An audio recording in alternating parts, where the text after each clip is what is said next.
ボンジュール。今日はちょっと面白い試みをご紹介します。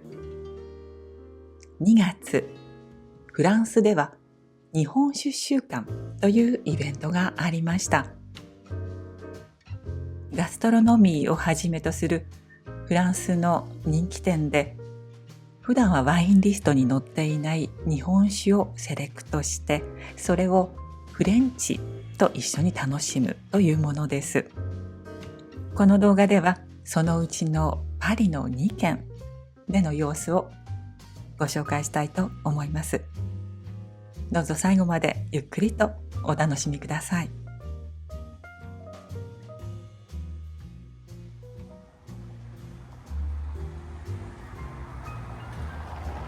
ここはどこでしょう。正面に見えるのは凱旋門ということはシャンゼリゼ大通りにいます。この左手の大きな物体、気になりますよね。シャンゼリゼ通りにルイ・ヴィトンの巨大なトランクが出現していたんです。これ工事中の覆いだと思うんですが、仮のものにしてはものすごく立派なオブジェです。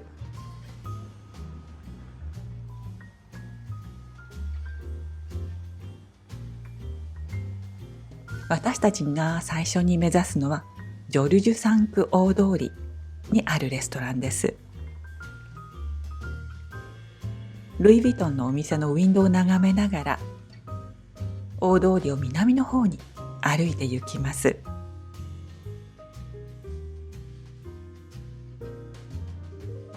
目指すレストランはこの道から入るようなんですが、こちらです。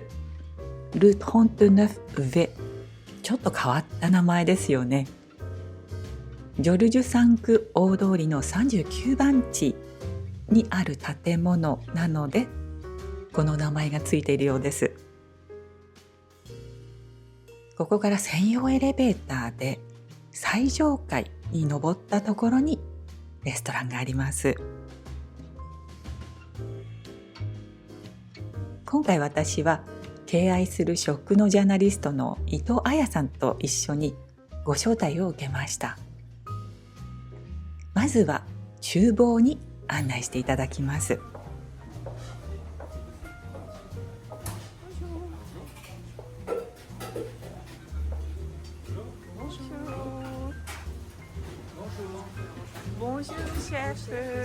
シェフのフレデリック・バルドンさんがいらっしゃいました。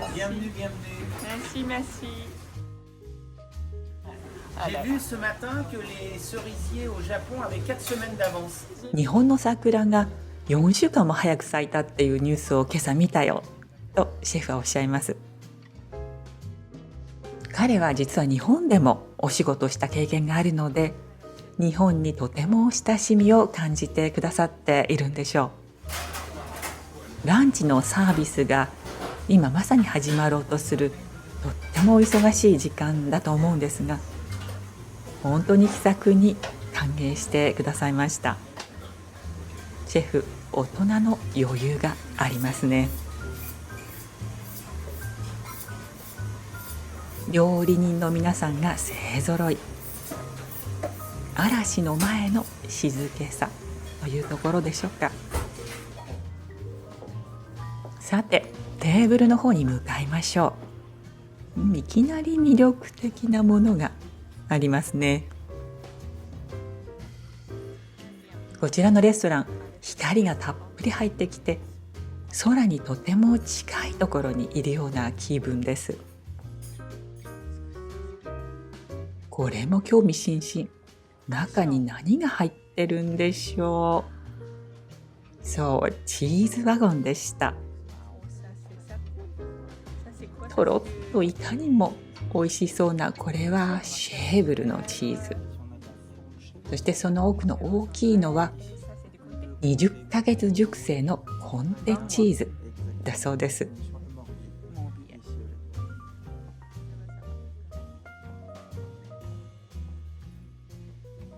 この席からなんとエッフェル塔がとっても近くに見えました。先ほどの気になるものが早速運ばれてきました。Votre déjeuner devant vous, vous avez des gougères au comté et des tuiles d'algues nori avec des graines de sésame, des graines de courge et des graines de tournesol. 海苔のおせんべいとグジェールですって。こちらのレストランでは3つの日本酒をセレクトして、それに合うお料理でコースメニューを構成しているようです。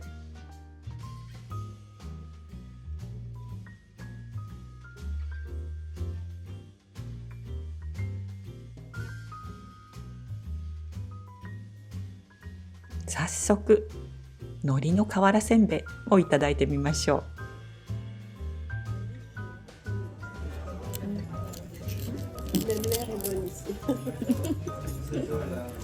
ごまとかひまわりの種も入っていて、歯ごたえと香り最高です。こちらはグジェール。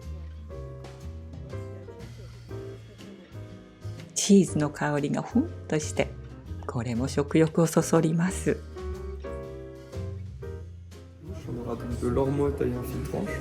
On aura également une gelée trembotante à base de crevettes, un petit peu de concombre dégorgé au sel et une crème de sarrasin au fond de l'assiette. アミュズブッシュ、アワビが主役になってますね。ここでシェフが登場。Je précise. Ormeau sauvage, pas d'élevage. Ormeau sauvage. Magnifique. 私のお向かいに座っていらっしゃる女性は、こちらのレストランの広報のジェニファーさん。シェフは素材がどんな風にして取られたり育てられたものか、そのことにとても気を配ってるとおっしゃっていましたけれど、確かにこのアワビも養殖物ではなく天然物というこだわりをシェフは私たちに伝えに来てました。きゅうりとわかめの酢の物みたいなお味もして、私たち日本人にはこのアミューズブッシュとっても親しみのある美味しさでした。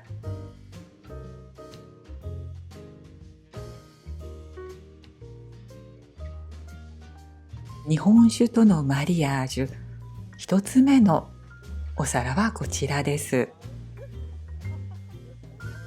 C'est exactement ce qu'elle disait, donc Saint-Jacques accru et à cuit. On aura également champignons boutons, citron confit et poireaux. Très bonne dégustation, mesdames.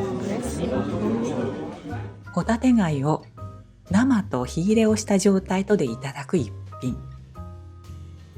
ポロネギが付け合わせになっていて、ソースの中にはシャンピニオンと貝も見えました。この料理に合わせるお酒がこちら。恋恋という名前がとても可愛らしいですよね。とっても爽やかで花の香りがするような正統派の美人という印象の日本酒です。私は左手に iPhone を持って右手でナイフを扱っているので、なんともお行儀の悪い状態なんですが、どうぞご容赦くださいね。お料理のソースの中にレモンの酸味が添えてあるので、まったりとした感じもありながら、爽やかな後味のするお料理。これと恋恋のマリアージュは丸みがあってとても包容力のある味わいでした。それにしてもこの突き出しが美味しくって間違いなく日本酒に合います。さすがは日本で腕を振るっていたシェフのなせる技だなと思いました。次のお料理はこちら。ターボット、ヒラメのお料理でした。そこにレタスとじゃがいもの付け合わせ。特徴的なのはスモークしたうなぎのソースを使っていることです。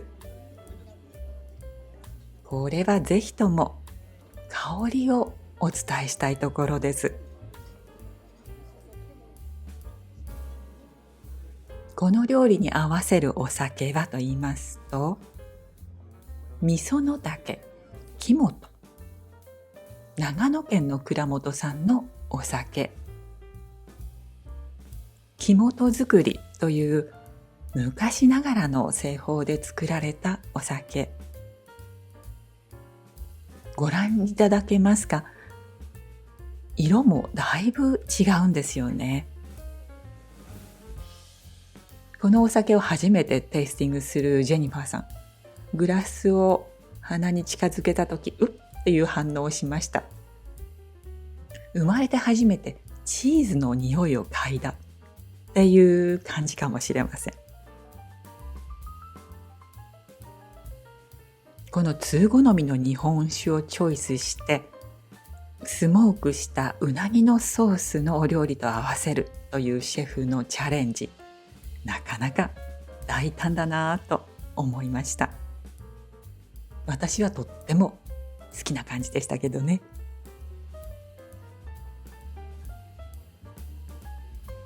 そしてデザートの登場です。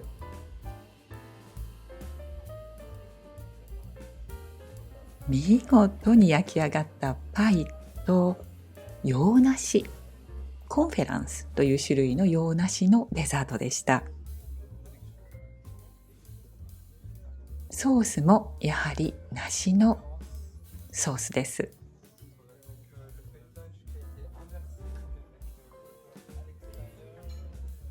フランスではデザートとシャンパーニュを合わせたりしますけれども、ここではスパークリングの日本酒を取り合わせました。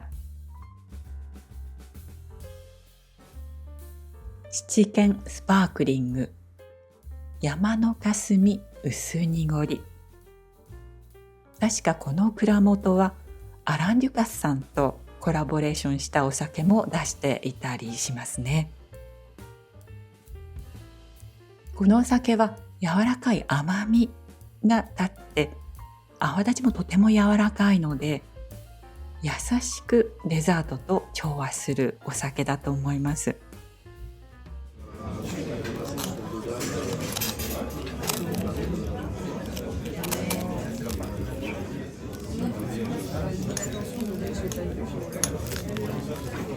こちらのデザートもお砂糖の甘みというのをあまり感じさせない素材そのものの風味を生かしたもので、まあこれがスパークリング日本酒ととってもよく合ってました。クリームも忍ばせてあるんですけど、バニラビーンズたっぷり。そしてここにも実は洋梨が隠れていました。繊細にカットされてますよね。もちろん私は完食いたしました。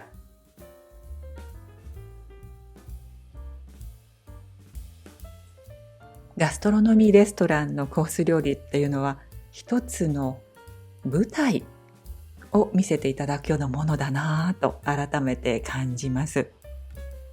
最初は柔らかくまろやかに始まって、2番目にチャレンジングなお料理と日本酒のマリアージュを見せてくれて、デザートで華やかな大団円を迎える。終始お茶目なこのシェフの見事な舞台を見せていただいた、そんな気分でした。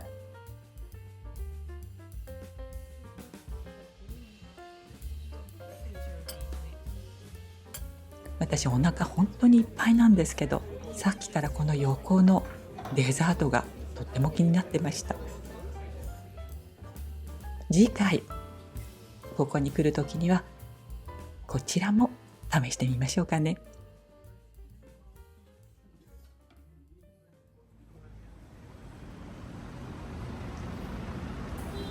ところ変わってこちらはサンジェルマン・デ・プレ、日本酒とフレンチのマリアージュ2軒目に参りましょう。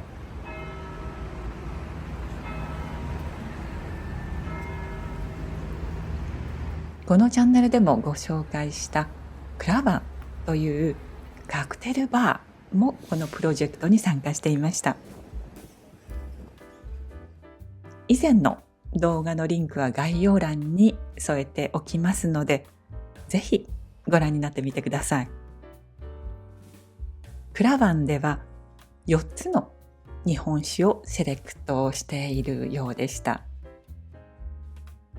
まずはよく冷えたグラスが運ばれてきました。クラバンオリジナルデザインのカクテルグラス。でも日本酒をいただくにもちょうどいいサイズ感だと思いませんか？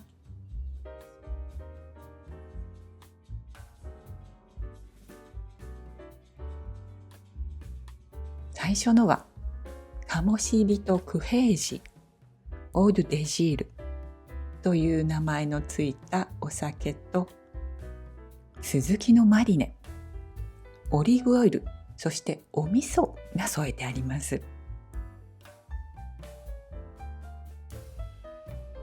そしてこちらは長野県の黒沢酒造の浅間というお酒でした。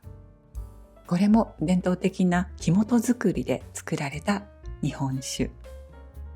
合わせたのはホタテ貝。